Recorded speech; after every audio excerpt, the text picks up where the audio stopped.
What is going on, everyone? It's Brody back again to answer another common question, especially with players who are beginning to get into tennis and they just want a little bit more help. And it's, what exactly do I buy with all of this stuff that's just shown to me everywhere? And I'll tell you, there's going to be three important things that you need to look out for. One of them is not as important as the others, but it's still something to consider. So the first one that that a lot of people need to look and make sure that they know about is their racket. Now with rackets, I have made other videos that go a bit more in depth as to what you want to look for, but depending on your age level, if you're a beginner, and just like how physically active you are, there are many different facets that you can go into talking about rackets. For the basic beginner, you want to look more towards a racket that has a 100 head size. That's going to be one of the two standards of rackets today, being a 100 or a 98. You want to go with the 100 because it's a little bit more helpful, because it gives you a little bit more power. It also helps you give you a little bit more spin, as well as it's a little bit longer. So if you're just getting used to the stroke, especially if you haven't played before, it's a nice way to just learn and advance from there, because you'll find, whether you get a beginner racket or if you have the money to go to an advanced racket, almost every single racket line that you're going to find is going to have some type of 100 head size racket. So with the racket, you want to get around a 100 head size, sometimes bigger. I wouldn't necessarily go smaller, especially if you're just starting out, because then it can be a little bit too hard because the racket isn't helping you as much. And that's where the 100 head size comes in. So with rackets, it's 100 head size, and then you need to figure out your grip size. Now the grip size for rackets, that can change, that varies depending on the person and just your personal preference, because I know that I personally am measuring on a grip size for about I think it's a 4.5 or a 4, or a little bit above a 4.5, but I just prefer a 4 3/8 grip with an overgrip on it. So that's all fine too. If you go to your local tennis shop, they should be able to tell you how to go about measuring your grip size. There's also a couple resources online that do show you how to measure it. I believe they say it's from the top of your ring finger to your palm. That I've never really followed by, but that's just kind of like a rough measure, because all rackets that you actually hold in your hand, they're going to feel different. A 4 3/8 in this brand, say Wilson, compared to a 4 3/8 in Head, or a 4 3/8 in Babolat, or a 4 3/8 in Yonex, it's going to be all different. So just go in there with maybe a rough idea to the store that you're looking to get your racket from. Have a rough idea about the grip size that you want, but be sure to actually hold them in your hand, move them around, do a couple of shadow strokes where you mimic, say, your forehand if you're left-handed, or your backhand on both sides, so that you can see what actually feels comfortable in your hand, as if you were actually playing with the racket itself. If you don't have the right grip size, that can sometimes lead to tennis elbow, because you have to really just hold on to the racket too tight, and then you can't play because it's tennis elbow. As well as having a too loose grip, you can't actually control the racket because you can't hold on to it properly. So with the racket, it's the 100 head size, the correct grip size that feels comfortable to you. You can always adjust that, making or using an overgrip. That's all personal preference, and where just testing some different things comes in. Now, the final thing that you want to really pay attention to with your racket is going to be the weight of the racket. Now, on each tennis racket, there's going to be a weight shown that says, for basic purposes, a standard size racket at a 100 head size is typically about 10.6 ounces that is written on the racket. That 10.6 ounces, however, is before the string is put into the racket. So when you are looking into rackets and you want to purchase one, if you want a racket that is going to be lighter than 10.6 ounces, or you want it to be at 10.6 ounces, you have to get a racket that has a lower number printed on the racket itself. So using the 10.6 example, if you got a 10.6 ounce racket, and that's what is written on it, once you put the string inside the racket, it then becomes a 11.2 ounce racket, because strings typically add about 0.6 ounces once they're put in and strung into the racket. So if you're wanting a 10.6 racket that is strung, you want to look for one that's about 10 ounces written on the racket. And you can do this calculation with almost every single racket. I would say for beginners, you can usually between the range of about 10 to 11.2. That's a range. It just depends on how strong you are, as well as how comfortable it feels when you actually have the racket in your hand. If you prefer something on the lighter side, that's fine. Just don't overdo it to where you're holding a literal feather in your hand, but in racket form. Because if you have something that's too light for you, that can eventually cause problems, because you're overextending your arm when you are swinging, because you're trying to overcompensate for the lack of weight to get the racket to move faster. It's not fun. You don't want to do it. Just avoid it if you can. So be sure to always hold the racket so that you can check the grip size, the weight, and you're wanting to look around about a 100 square inch head size. So for rackets, that's going to be one of the main things. I will say demo the rackets if you can, just because if you're looking to go for the higher level rackets, most of them offer a demo program so you can try them out before you actually have to purchase to see if it even works for your game.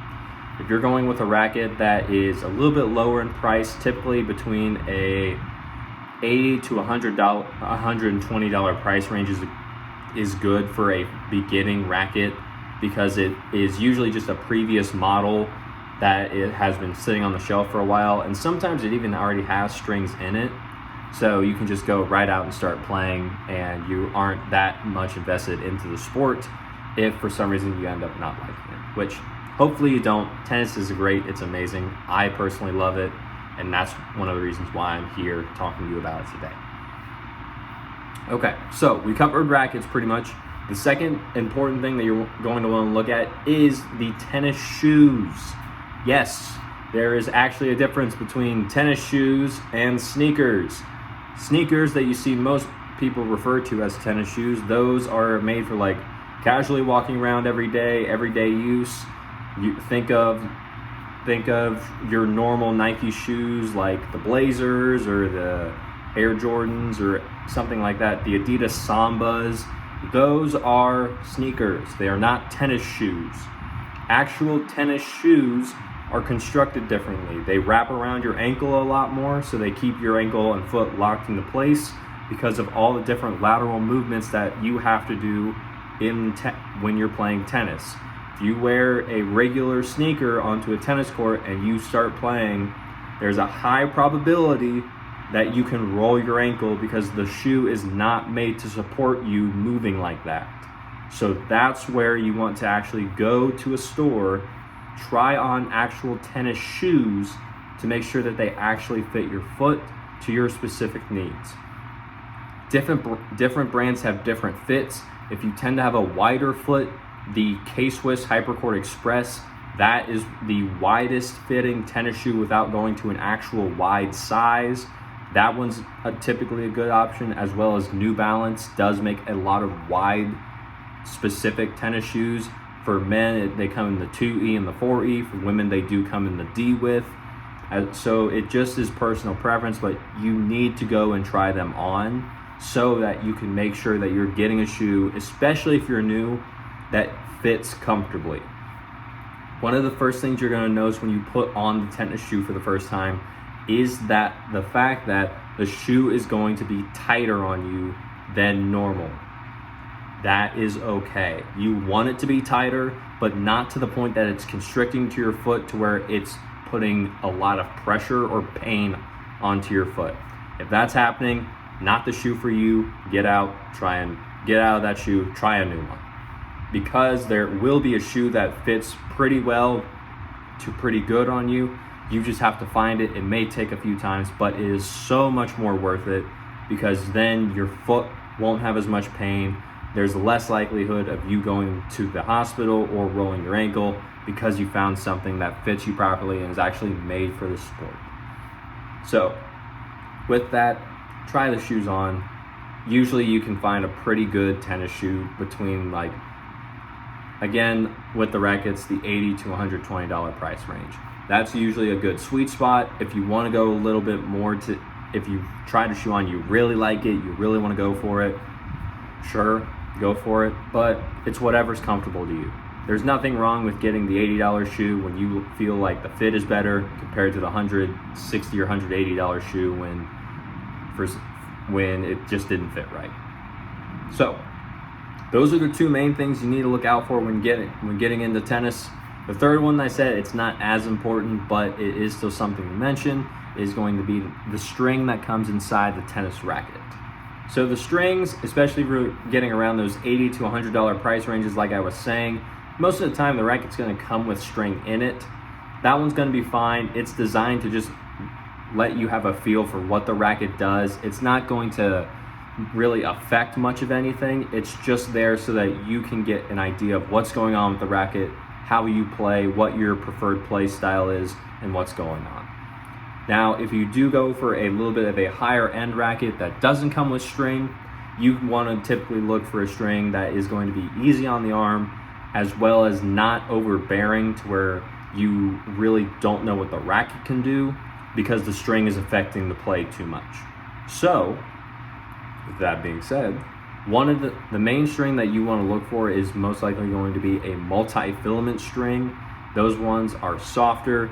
Almost every single brand of tennis string has its own version of it.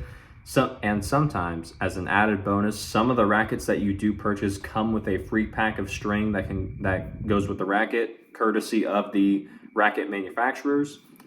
That's typically either a multi-filament string or a synthetic gut string. Those work wonders for getting used to a racket, because especially the multi-filament, it's really soft, so it helps a little bit with power, but it's also going to be really easy on your arm. So instead of you taking all the vibrations back from when you hit the ball, the string's going to take a lot more of them, so that you can play longer and not get as tired as quickly from the ball, from hitting back and forth with your opponent. So those are really the three main things to look for when you're getting into and trying to figure out what you need to find with tennis equipment.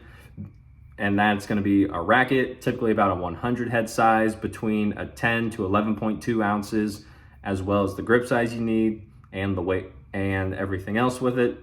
Your shoes, make sure they fit properly. Try them on. Don't just buy shoes because you think they look cool. Make sure they actually fit, and then save yourself the money and time of actually finding a shoe that works, rather than just buying one, trying it, getting hurt, trying to return it, and then you can't, because most tennis shoe sales are final. You can't return these if you've used them on court. That's most companies' policy. Some you may find are different, but majority of the time, you can't return tennis shoes once you use them. So, racket, tennis shoes, and then some string. Usually a nice multi-filament. It's going to be pretty soft, pretty powerful. It'll get the job done for you. So those are the three main things. There is going to be one more. That's going to be the ball that you use. If you're just beginning, you really don't necessarily need to worry about that as much. But if you're really looking into it, there's going to be two types of balls that are mainly shown. One's going to be extra duty. One's going to be regular duty. Extra duty balls, those are going to last longer. So if you're playing on hard courts, which are more like concrete and asphalt, perfect. Use those, all good. If you're going to be playing on clay, then you want to go with the regular duty balls, because those ones are going to be more and more better suited to play it on clay, because the ball does not absorb as much of the clay onto the felt. So then it just plays better on clay. It doesn't get as heavy, and it doesn't get as painful or harmful as a extra duty ball would on the clay courts. So with that being said, if you enjoyed the video, leave a like on it. Comment down below any more questions that you may have that I can help you answer. as well as subscribe to the channel so we can get these videos out to more people and get rid of the tennis misinformation that is out there. I've seen a lot of it online and a lot of people don't know what they're talking about. So I took it upon myself to get the correct information out there to you watching this so that you know what you need to look for in tennis so that you don't get hurt. So with that being said, leave a like on the video, comment down below anything else or any questions you have, subscribe to the channel, share this video with a friend if you got any value to it or if you know they're wanting to get into tennis. And as always, take care.